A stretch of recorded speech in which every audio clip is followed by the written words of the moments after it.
Welcome to top headlines. YSRCP హయాంలో ఆంధ్రప్రదేశ్ ప్రతిష్ట బ్రాండ్ను దెబ్బతీసేలా ప్రవర్తించారని ముఖ్యమంత్రి చంద్రబాబు విమర్శించారు. శాసనసభ సమావేశాల్లో భాగంగా ఆయన ప్రసంగించారు. జగన్ చేసిన అవినీతి అంశాన్ని ప్రస్తావించడానికి కూడా ఇబ్బందికరమైన పరిస్థితి.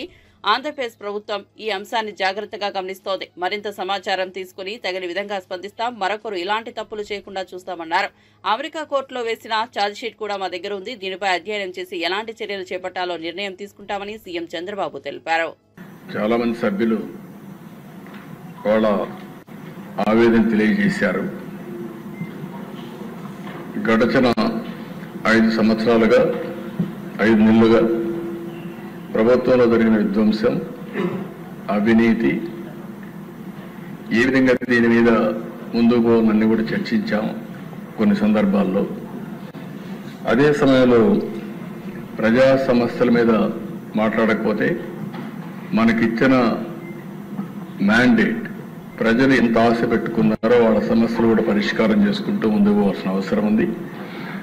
ఇప్పుడు ఏ విషయమైతే ఈరోజు వచ్చిన విషయం, ఆంధ్రప్రదేశ్ ప్రతిష్ట బ్రాండ్ కూడా దెబ్బతినే విధంగా ప్రవర్తించారు. ఇది చాలా బాధేస్తుంది. ఇంటేనే చాలా బాధాకరంగా మనం ఏ విధంగా చెప్పుకోగలుగుతాం అనే పరిస్థితి వస్తుంది. ఇంకా వాస్తవాలను రావాల్సిన అవసరం ఉంది. ప్రభుత్వం కూడా ఆలోచిస్తున్నాం. వాస్తవాలన్నీ వచ్చిన తర్వాత ఎప్పటికప్పుడు అవన్నీ కూడా అధ్యయనం చేసుకొని ఏం చేయాలో చేస్తూనే మళ్ళా మీకు ఇన్ఫార్మ్ చేస్తాం. ఏ ప్రభుత్వం అయినా ప్రజలకు జవాబుదారీతనంగా ఉండాలి. ఎవరు తప్పు చేసినా వాళ్ళ మీద యాక్షన్ తీసుకునే పరిస్థితి ఉంటేనే ఇంకొకరు ఇలాంటి తప్పులు చేయకుండా భయపడే పరిస్థితి వస్తుంది. ఏదేమైనా ఈరోజు నా దగ్గర ఏదైతే మీమారి కానీ అక్కడ వేసినటువంటి ఛార్జ్షీట్ రిపోర్ట్ కానీ అన్నీ ఉన్నాయి. అది పబ్లిక్ డొమైన్లో ఉంది. దాని తర్వాత ఏమేమి ఉన్నాయో అన్నీ కూడా అధ్యయనం చేస్తాం. అధ్యయనం చేసి ఏం చేయాలనో మళ్ళీ మీ అందరి దగ్గరికి ఏం చేయాలో చేస్తూనే మీకు ఎప్పటికప్పుడు సమాచారం ఇస్తామని చెప్పి తెలియజేసుకుంటూ ఈరోజు రెగ్యులర్ బిజినెస్ పోదామని చెప్పి విజ్ఞప్తి చేస్తున్నాను. అధ్యక్ష, ధన్యవాదాలు.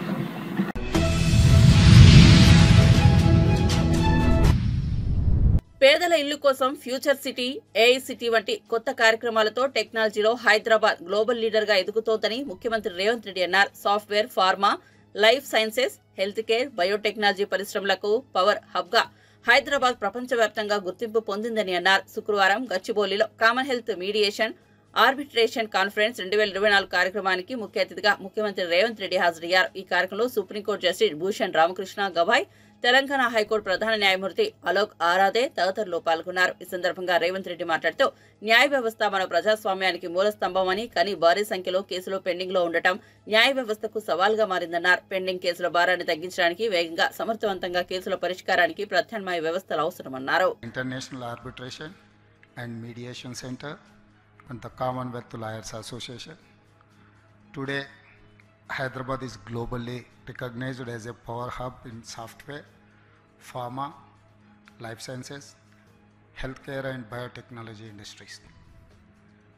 With new initiatives like Future City, AI City, Hyderabad will reposition itself as a global leader in future technologies. To facilitate this, we need world-class ecosystem and effective dispute resolution mechanism. Judiciary is the cornerstone of our democracy. But there is a big issue before judiciary, huge backlog of cases. India needs alternative dispute resolution. Alternate dispute resolution mechanisms to help reduce cases pendency and ensure justice which is fast and efficient. Hyderabad is proud to be on global arbitration map next to Singapore and London. For this, we are thankful to the International Arbitration and Mediation Center. Today, if we can combine mediation and arbitration for quick dispute resolution, business will no longer see disputes as a bottleneck for making investment quickly. IIMC can help not only Hyderabad and Telangana, but entire India. I have a request for all of you. Good practices of mediation and arbitration should be not just available to global investors, big corporations and governments, but also to common man, poor people, especially the weakest sections. I hope we will soon see another conference on how to make ADR methods available for common and poor people, and more resources allocated for taking up pro bono cases. Finally, I wish this conference great success. It is in such gatherings where transformative ideas are born. My best wishes to all of you.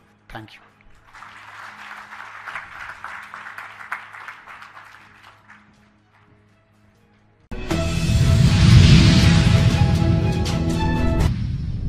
పేద మధ్యతరగతి ప్రజల సొంతింటి కలను ప్రధాని Narendra Modi నెరవేర్చారని BJP AP అధికార ప్రతినిధి సాధినేని యామిని శర్మ అన్నారు. వచ్చే 5 ఏళ్లలో మరో 3 కోట్ల ఇళ్ల నిర్మాణానికి కేంద్ర ప్రభుత్వం ప్రణాళికలు సిద్ధం చేసిందని వెల్లడించారు. విజయవాడలో బీజేపీ రాష్ట్ర కార్యాలయంలో నిర్వహించిన మీడియా సమావేశంలో ఆమె మాట్లాడారు.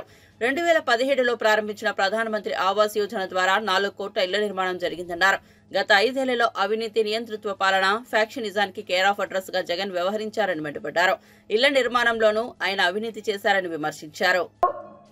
21.37 లక్షల ఇళ్లని కేటాయించింది.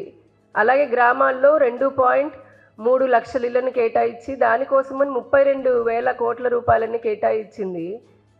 ఇప్పటివరకు పూర్తయిన దాంట్లో 23,800 కోట్లని విడుదల కూడా చేసింది. కానీ గడిచిన 5 సంవత్సరాల్లో మన దురదృష్టం ఏంటంటే అవినీతికి కేర్ ఆఫ్ అడ్రస్, నియంతృత్వ పాలనకి కేర్ ఆఫ్ అడ్రస్, ఫ్యాక్షనిజానికి కేర్ ఆఫ్ అడ్రస్, ప్రశ్నిస్తే కేసులు పెట్టి నిర్బంధ పాలన చేసినటువంటి జగన్మోహన్ రెడ్డి గారి పాలనలో పేదలకి, మధ్యతరగతి ప్రజల కోసమని చెప్పని ఇల్లు కట్టుకొని వారు ఉండడం కోసమని ఇచ్చినటువంటి నిధులను కూడా దాంట్లో కూడా అవినీతి చేసి వేలాది మంది నిజంగా మహిళల యొక్క శాపనార్థాలను ఎదుర్కొన్నారు. వారు మనం ఎలక్షన్స్కి ముందు చూసాం, ఎక్కడ పోయినా కూడా ఏ మహిళను కదిలిచ్చినా ఇదే.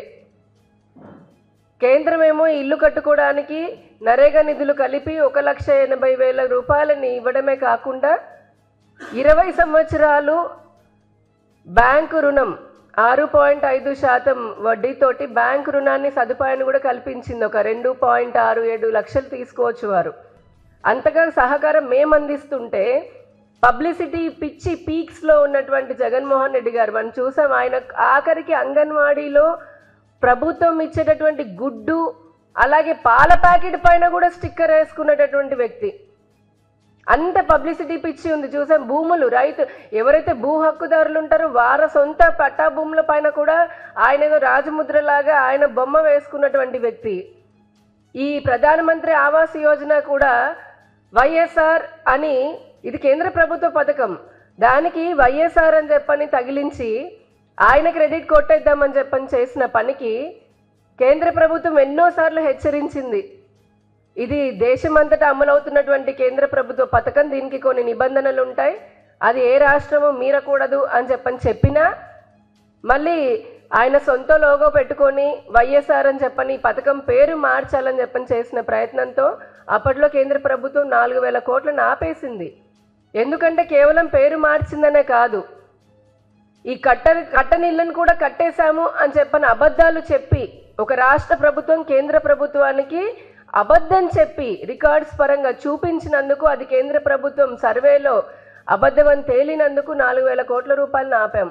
అలాంటి పాలన చేసినటువంటి వ్యక్తి ఎంతోమంది, కోట్లాది మంది పేద ప్రజల యొక్క వారి బతుకు పైన కొట్టినటువంటి వ్యక్తి జగన్మోహన్ రెడ్డి గారు 5 సంవత్సరాల పాలనలో జరిగిన అక్రమాలను తలుచుకుంటే ప్రతి ప్రజలకు గుండె రగిలిపోతుంది.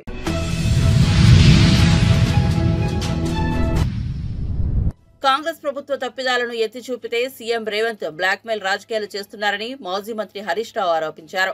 సంగారెడ్డి జిల్లా ఆందోళ్ మండలం మాసాన్పల్లి గ్రామంలో పెద్దమ్మ తల్లి విగ్రహ ప్రతిష్టాపన కార్యక్రమానికి ఆయన ముఖ్య అతిథిగా హాజరయ్యారు. ఈ సందర్భంగా మీడియాతో మాట్లాడారు. రంగనాయక సాగర్ వద్ద ఇరిగేషన్ భూములు నేను తీసుకున్నానని సీఎం రేవంత్ చెబుతున్నాను. నేను రైతుల నుంచి 13 ఎకరాల పట్టా భూమి తీసుకుని ధరణి ద్వారా రిజిస్ట్రేషన్ చేసుకున్నాను. అందులో 1 గుంట ఇరిగేషన్ భూమి, ప్రభుత్వ భూమి ఉంటే దేనికైనా సిద్ధమని చెప్పారు. దగ్గరుండి భూమిని కొలిపిస్తా సీఎం రేవంత్ రెడ్డి వస్తారా అని సవాల్ విసిరారు. బాగా పంట పండింది, 90 లక్షల మెట్రిక్ టన్నుల వడ్లు కొంటామని సివిల్ సప్లైస్ మంత్రి ఉత్తమ్ కుమార్ రెడ్డి గారు స్టేట్మెంట్ ఇచ్చారు. నిన్ననేమో సివిల్ సప్లైస్ కమిషనర్ చౌహాన్ గారు 70 లక్షల మెట్రిక్ టన్నుల వడ్లు కొంటామని ఆయన స్టేట్మెంట్ ఇచ్చారు. అంటే 20 లక్షల మెట్రిక్ టన్నులు ఎక్కడ పోయింది? మరి మధ్యలో 20 లక్షల మెట్రిక్ టన్నులు ఎక్కడ పోయినట్టు? అంటే దళారుల పాలైంది. నిజంగా ఈ 70 అన్న వస్తుందా అంటే అది కూడా డౌట్ఫుల్లే ఉంది.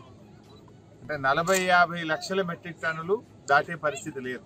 అంటే సగానికి సగం వడ్లు దళారుల పాలైంది. మీరు 500 బోనస్ అన్నారు. బోనస్ మాట దేవుడేరు కానీ 500 లోపలికి. బోనస్ రావాల్సిన రైతులకు 400-500 తక్కువ ధరకే దళారులకు అమ్ముకునే పరిస్థితి కలిగిందంటే ఇది పూర్తిగా రాష్ట్ర ప్రభుత్వం యొక్క వైఫల్యం. వరంగల్లో రైతు డిక్లరేషన్ లో 9 హామీలు ఇచ్చింది ప్రభుత్వం. 9లో ఒక్కటన్నా అమలైందా? రైతులకు 15,000 రైతు భరోసా అన్నారు, అమలు కాలేదు. 2వ హామీ కౌలు రైతులకు 15,000 రైతు భరోసా అన్నారు, కాలేదు. 3వ హామీ వ్యవసాయ కూలీలకు 12,000 ఇస్తామన్నారు, కాలేదు. 4వ హామీ రైతు రుణమాఫీ ఏకకాలంలో ఒకేసారి డిసెంబర్ 9వ తేదీ చేస్తామన్నారు, కాలేదు. ఎస్సీలకు అసైన్డ్ భూములకు పట్టాలు ఇస్తామన్నారు. ఈ రోజు వరకు ఎస్సీ ఎస్టీలకు అసైన్డ్ భూములకు పట్టాలు ఇవ్వడం లేదు, కానీ ఎస్సీ ఎస్టీల భూములు కొల్లగొట్టే ప్రయత్నం చేస్తూ ఉన్నారు. ఈ ముఖ్యమంత్రి ఎట్లా తయారైందంటే ఎవరైనా మాట్లాడితే ప్రశ్నించే గొంతు మీద ఆయన దబాయించే ప్రయత్నం చేస్తున్నాడు. ఎవరన్నా కేటీఆర్ గారు అన్యాయాలను ప్రశ్నిస్తే కేటీఆర్ను అరెస్ట్ చేస్తా అని మాట్లాడుతున్నాడు. నువ్వు రుణమాఫీ చేయడంలో ఫెయిల్ అయిపోయినావు, పిల్లలకు అన్నం పెట్టడంలో పురుగులు అన్నం పెడితే పిల్లలు విషాహారం తిని ఆసుపత్రుల పాలవుతున్నారు, నువ్వు ప్రభుత్వంలోకి వచ్చినాక 42 మంది పిల్లలు చనిపోయారని చెప్పి నీ ప్రభుత్వ తప్పిదాలను ఎత్తి చూపితే బ్లాక్మెయిల్ రాజకీయాలకు రేవంత్ రెడ్డి పాల్పడతా ఉన్నాడు. నన్ను పట్టుకొని రంగనాయక సాగర్ దగ్గర ఇరిగేషన్ భూములు నువ్వు తీసుకున్నావని చెప్పి మాట్లాడినాడు. అటువంటి అలవాట్లు నీకుంటాయి. కబ్జాల చరిత్ర నీది, కబ్జాలు చేసే ఆలోచన నీది. నేను రైతుల దగ్గర భూమి తీసుకున్నా, రైతులు వాళ్ళ పట్టా పాస్ పుస్తకాలు వాళ్ళ దగ్గర తీసుకొని మేము ధరణి ద్వారా రిజిస్ట్రేషన్ ఆఫీస్కు వెళ్ళి పట్టా భూమిని రైతుల దగ్గర 13 ఎకరాలు కొనుక్కోవడం జరిగింది. అంతే తప్ప 1 గుంట కానీ 1 ఎకరం కానీ నేను ఇరిగేషన్ భూమి కానీ ప్రభుత్వ భూమి కానీ తీసుకోలేదు, తీసుకునే ఆలోచనే మాకు ఉండదు. ఈరోజు నేను రైతులు ఏ భూమి అయితే అమ్మారో, రైతులు ఏ మోకా అయితే చూపించారో దాని ప్రకారంగా నేను కబ్జాలో ఉన్న 1 గుంట కూడా నేను ఎక్కువ లేను. రా, నువ్వే రా, ఐ వెల్కమ్ యూ. నీ సమక్షంలో నేను కూడా ఉంటా, ఇద్దరం కలిసి కొలిపిద్దాం దా, ఎప్పుడు వస్తావు రా.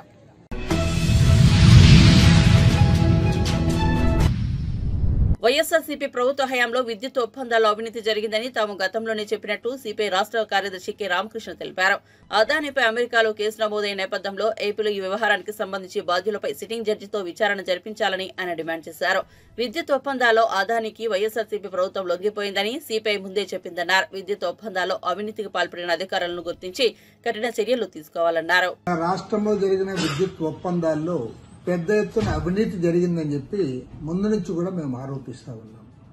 ఇవాళ న్యూయార్క్ ఈస్టర్న్ డిస్ట్రిక్ట్ కోర్టులో కూడా అక్టోబర్ 24వ తేదీ నాడు కేసు నమోదైంది. ఆ కేసులో గౌతమ్ అదానీ, సాగర్ అదానీలు వీరు పెద్ద ఎత్తున లంచాలు ముట్టజెప్పి ప్రత్యేకించి విద్యుత్ ఒప్పందాల్లో సెకీ ద్వారా వాళ్ళు లబ్ధి పొందారని చెప్పి కూడా ఇవాళ స్పష్టంగా చెప్తా ఉన్నారు. ఇందులో క్లియర్గా చెప్తా ఉన్నారు, 1750 కోట్ల రూపాయలు ఆంధ్రప్రదేశ్ రాష్ట్రంలో వివిధ హోదాల్లో పనిచేస్తున్న అధికారులకు లంచాలు ముట్టజెప్పారు, తద్వారా లబ్ధి పొందారని చెప్పి కూడా ఇవాళ కేసులో వారు చెప్పడం జరిగింది. అంటే చివరికి అమెరికా లాంటి దేశంలో న్యూయార్క్ ఈస్టర్న్ కోర్టులో అక్కడ కేసు నమోదైందంటే మరి అది జరిగింది ఎక్కడ? ఆంధ్రప్రదేశ్లో జరిగింది. మేము ముందు నుంచి కూడా చెప్తా ఉన్నాం, అదానికి ప్రభుత్వం లొంగిపోయింది, జగన్మోహన్ రెడ్డి ప్రభుత్వం పూర్తిగా లొంగిపోయి రాష్ట్రాన్ని అప్పజెప్తా ఉన్నాడు అని కూడా మేము స్పష్టంగా చెప్పడం జరిగింది. ఇవాళ న్యూయార్క్ ఈస్టర్న్ కోర్టులోనే ఇది విచారణకు వచ్చిందంటే దాదాపు 6 మందికి వారు నోటీసులు కూడా ఇచ్చారు. అందులో గౌతమ్ అదానీ, సాగర్ అదానీ, వినీత్ జైన్, రంజిత్ గుప్తా, అదేవిధంగా సౌరభ్ అగర్వాల్, దీపక్ మల్హోత్రా అండ్ రూపేష్ అగర్వాల్ వీళ్ళందరిపైన కూడా కేసు నమోదైంది. వాళ్ళకు కూడా నోటీసులు ఇచ్చారు. కాబట్టి నేను ఇవాళ ముఖ్యమంత్రి గారిని విజ్ఞప్తి చేస్తా ఉన్నా, ఇవాళ రాష్ట్రాన్ని అదానికి దోచిపెట్టడానికి జరిగిన ప్రయత్నాలన్నిటిపైన కూడా సమగ్రమైన విచారణ జరగాలి. అదేవిధంగా ఈ 1750 కోట్ల రూపాయల లంచాలు ఏ అధికారులైతే తీసుకున్నారో వాళ్ళకు కూడా సివియర్ పనిష్మెంట్ ఉండాలి. తక్షణమే వాళ్ళందరూ కూడా ఉద్యోగాలను తొలగించాలి. తర్వాత ఇందులో ఎవరెవరైతే ఇన్వాల్వ్ అయ్యారో వాళ్ళందరిపైన కూడా విచారణ జరపాలి. కఠినమైన శిక్షలు ఉండాలి. ఇవాళ వేల కోట్ల రూపాయల దోపిడీ జరుగుతోంది. ఈ దోపిడీ ఫలితంగా ఈ భారాన్నంతా కూడా ప్రజలు మోయాల్సి వస్తుంది. ప్రత్యేకించి విద్యుత్ వినియోగదారులు మోయాల్సి వస్తుంది. రేపు డిసెంబర్ నెల నుంచి ఆల్రెడీ 6,072 కోట్ల రూపాయలు భారం వేశారు. మరో 11,826 కోట్ల రూపాయల భారాన్ని మోపబోతా ఉన్నారు. ఒకవైపేం ప్రజలు భారాలు మోయాలి, వీరు మాత్రం దర్జాగా వేల కోట్ల రూపాయల లంచాలు తీసుకుని వారికి ఊడిగం చేసి అదానీలకు దోచిపెడతా ఉన్నారు. కాబట్టి ఇందులో ఎవరెవరైతే ఇన్వాల్వ్ అయ్యారో అధికారులు, రాజకీయ నాయకులు, ఆనాటి మంత్రులు, ముఖ్యమంత్రి ఇన్వాల్వ్ అంటే ఆనాటి ముఖ్యమంత్రి అందరిపైన కూడా విచారణ జరిపించాలి. ముఖ్యమంత్రి చంద్రబాబు నాయుడు గారు తక్షణమే హైకోర్టు సిట్టింగ్ జడ్జి చేత దీనిపైన విచారణ జరిపించాలని సిపిఐ తరఫున డిమాండ్.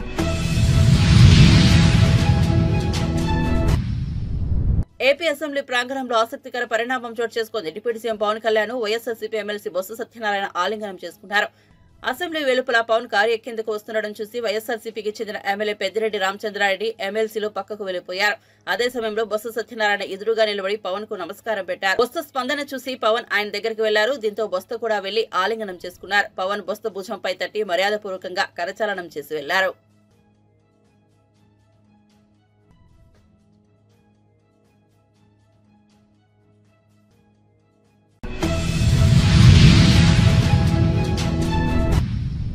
కాంగ్రెస్ పార్టీలో చేరికలపై తెలంగాణ పీసీసీ చీఫ్ మహేష్ కుమార్ గౌడ్ సంచలన వ్యాఖ్యలు చేశారు. ఆయన మీడియా సమావేశంలో మాట్లాడుతూ త్వరలోనే తమ పార్టీలో మరిన్ని చేరికలు ఉంటాయని, ఎంతమంది చేరుతారో త్వరలోనే క్లారిటీ ఇస్తామని మహేష్ కుమార్ పేర్కొన్నారు. కేటీఆర్ కు అత్యంత దగ్గరగా ఉండేవారు కూడా తమతో టచ్ లో ఉన్నారని బాంబు పేల్చారు. కాగా బీఆర్ఎస్ నుంచి కాంగ్రెస్ లోకి చేరిన పలువురు ఎమ్మెల్యేలపై అనర్హత వేటు వేయాలని గులాబీ పార్టీకి చెందిన పలువురు ఎమ్మెల్యేలు హైకోర్టులో పిటిషన్ దాఖలు చేశారు. చేరికల కొరకు చాలా మంది వేచి చూస్తా ఉన్నారు. కాంగ్రెస్ పార్టీ యొక్క 6 గ్యారంటీలు గాని బీఆర్ఎస్ పార్టీ 10 సంవత్సరాలుగా చేయలేనటువంటి అభివృద్ధి సంక్షేమ కార్యక్రమాలు 11 నెలల్లో చేసి చూపించాం. కాబట్టి ప్రజలతో పాటు ఎమ్మెల్యేలు కూడా మా దిక్కు రావాలి, సత్ఫలితాలు ఇస్తున్నటువంటి ప్రభుత్వంలో మేము కూడా భాగస్వామ్యం కావాలని ఎమ్మెల్యేలు రెడీగా ఉన్నారు. చాలా నేను గతంలో కూడా చెప్పాను, రోజు కేటీఆర్ చుట్టూ తిరిగే 2-3 ఎమ్మెల్యేలు కూడా మాతో టచ్లో ఉన్నారు. అవుతారు సమయం. మేము సరే ఉప ఎన్నికలు వస్తాయని వాళ్ళు ఊగినారు. ఇప్పుడు తెలిపోయింది కదా ఉప ఎన్నిక వస్తుందో రాదా అని. పోనీ ఉప ఎన్నిక రాకపోయినా వారికి మంచిది, ఎందుకు ఉప ఎన్నిక వస్తే మళ్ళీ పార్లమెంట్ రిజల్టే వస్తుంది బీఆర్ఎస్కి. సో ఒక రకంగా కేటీఆర్ ఉప ఎన్నిక రాకూడదని కోరుకుంటే మంచిది. వాళ్ళ పార్టీ వాళ్ళ 0 గ్రౌండ్ అయి ఉన్నది. పార్లమెంట్లో రిజల్ట్ చూసినాం వాళ్ళ పర్ఫార్మెన్స్ ఏంటి.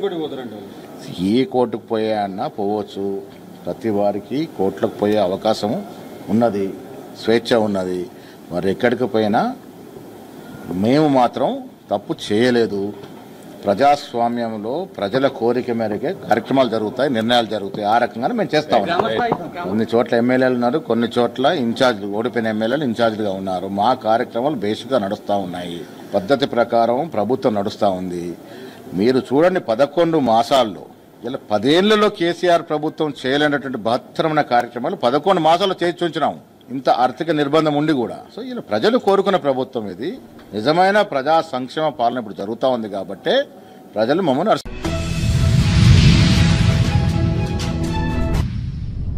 లంచాల కోసం ఆంధ్రప్రదేశ్ ను జగన్మోహన్ రెడ్డి సొంత జాగిరిలా వాడుకున్నారని పీసీసీ అధ్యక్షురాలు షర్మిల ఆరోపించారు.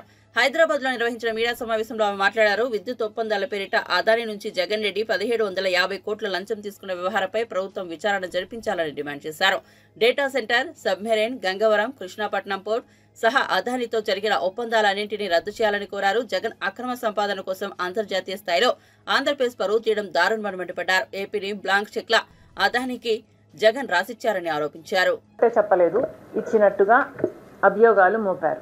సోలార్ పవర్ కొనడానికి ఆంధ్ర రాష్ట్రం సుముఖంగా లేకపోతే గౌతమ్ అదాని గారు స్వయంగా పూనుకొని పవర్ సప్లై అగ్రిమెంట్ కుదుర్చుకోవడానికి జగన్మోహన్ రెడ్డి గారికి 1750 కోట్ల రూపాయలు లంచంగా ఇచ్చారు అన్నది ఇక్కడ స్పష్టంగా పేర్కొన్న విషయం. అగ్రరాజ్యమైన అమెరికా ఈ విషయం బయట పెడితే తప్ప అసలు మన దేశంలో మన రాష్ట్రంలో ఇది జరుగుతుంది అని ఇంతవరకు బయటపడలేదు అంటే ఇది ఎంత అవమానకరం. అంటే మన దేశంలో ఉన్న సిబిఐ అయినా, ఈడీ అయినా, సెబీ అయినా, ఇన్కమ్ ట్యాక్స్ డిపార్ట్మెంట్లైనా ఇవన్నీ ఏం చేస్తున్నట్టు?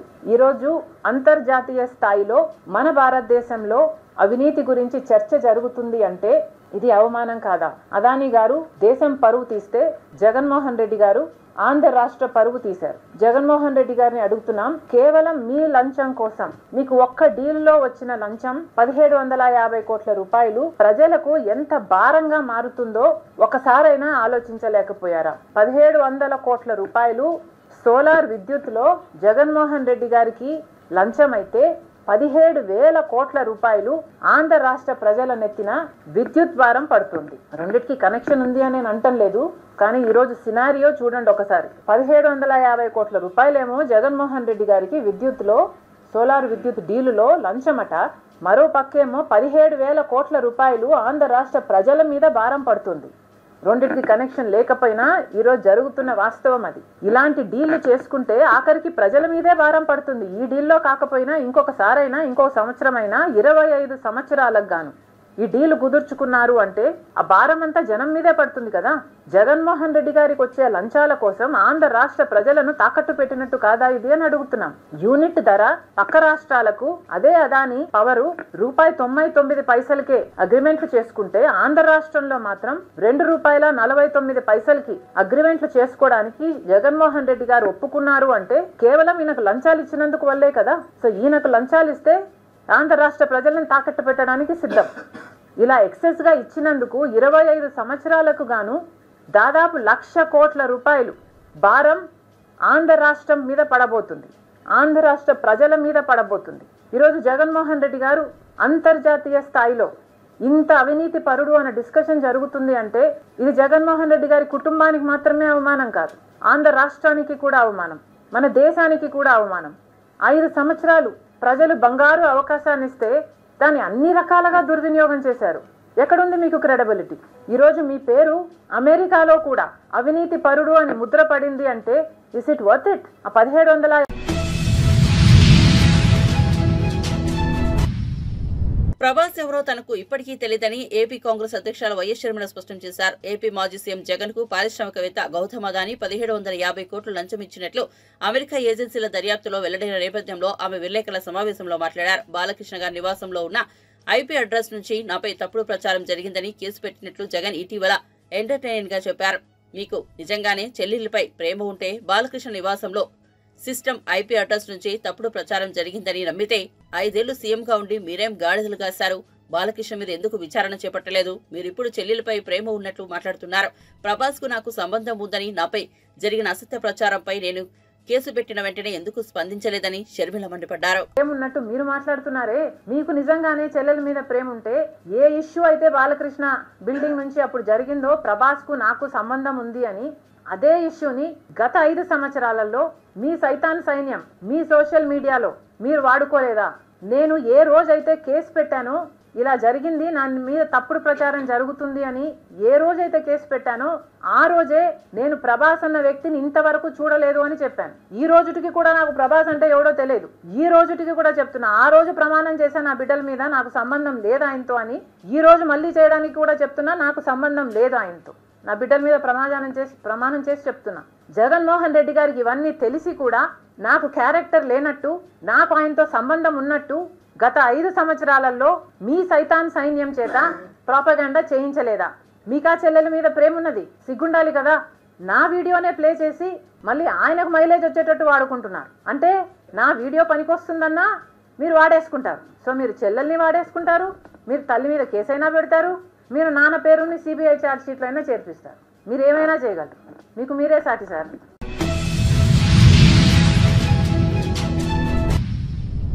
మాజీ సీఎం జగన్ వల్ల ఆంధ్రప్రదేశ్ ప్రభుత్వ ఖ్యాతి అంతర్జాతీయ మార్కెట్లో నాశనమైందని బీజేపీ శాసనసభాపక్ష నేత విష్ణుకుమార్ రాజు విమర్శించారు.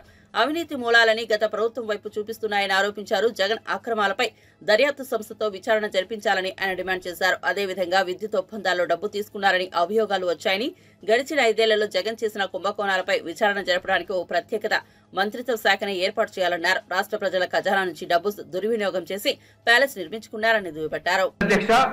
ఒక మినిస్ట్రీ సెపరేట్ గా ఒక మినిస్ట్రీ పెట్టి ఈ జగన్మోహన్ రెడ్డి గారు 5 సంవత్సరాల్లో జరిగిన స్కామ్స్ పైన ఒక మినిస్ట్రీ పెట్టాలని చెప్పి నేను కోరడం జరిగింది అధ్యక్ష. ఆ మినిస్ట్రీ ఎవరికైనా ఇవ్వచ్చు, నేనేమో స్వార్థంగా అటువంటిది ఏమి లేదు అధ్యక్ష. కానీ ఇది ఎట్లా కాదు, హౌ టు డైజెస్ట్ ఇట్. పేపర్లు చూస్తే మీ జగన్మోహన్ రెడ్డి ఏదో నా చుట్టం లాగా. మా ఫ్రెండ్స్ ఫోన్ చేశారు అధ్యక్ష, మీ జగన్మోహన్ రెడ్డి, నువ్వు జగన్మోహన్ రెడ్డి ఇద్దరు బాగానే ఉంటారు కదా, నాకు బాగుంటుంది ఏంటి అధ్యక్ష?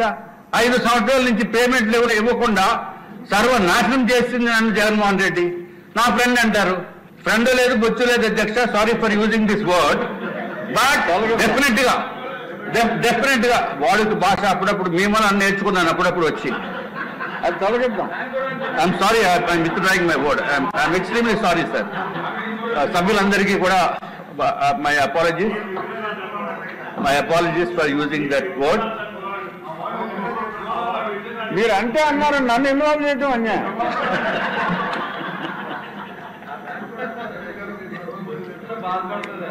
అంటే మీకు చాలా చిన్న మాట అధ్యక్ష, సో అందుకు మీరు ఫీల్ అవుతున్నారేమో నాకు తెలియదు. Anyway I'm sorry, I'm really sorry అధ్యక్ష. నిజంగా ప్రపంచమంతా దీనిపైన ఉన్నప్పుడు మనము ఏదో ఒక ప్రస్తావన చేయకుండా మౌనంగా ఉంటామంటే డెమోక్రసీని కూనీ చేయటం, ఒక నమ్మకాన్ని కూనీ చేయటం దాంతో సమానం అధ్యక్ష. If Jaganmohan Reddy is an individual, we're not bothered. Definitely ఎవరైనా కంప్లైంట్ వస్తేనే కానీ మనం పట్టించుకోవాల్సిన అవసరం లేదు. రాష్ట్ర ప్రభుత్వ ప్రజల డబ్బుని దోచేస్తాడు జగన్మోహన్ రెడ్డి, రాష్ట్ర ప్రభుత్వ డబ్బుని కూడా దోచేస్తాడు జగన్మోహన్ రెడ్డి.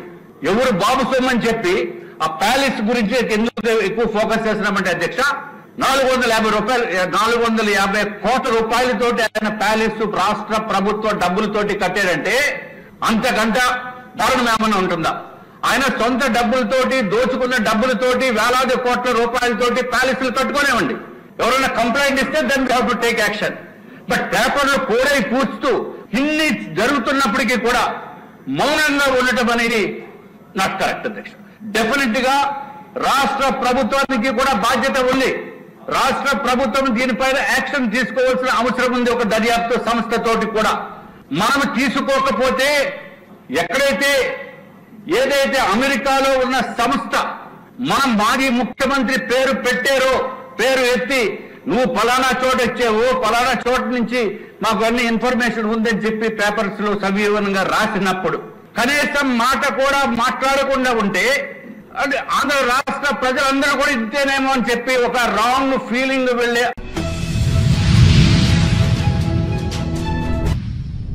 విజయవాడలో సినీ నటి తేజస్వి మడివాడ సందడి చేశారు. బందర్ రోడ్లోని ఓ హోటల్లో జ్యువెలరీ ఎగ్జిబిషన్ ఆమె ప్రారంభించారు. అనంతరం తనకు నచ్చిన ఆభరణాలు ధరించి సందడి చేశారు. ఒక హిందీ సినిమాలో తాను నటిస్తున్నట్లు తెలిపారు. ప్రస్తుతం వెబ్ సిరీస్లతో బిజీగా ఉన్నట్లు చెప్పారు.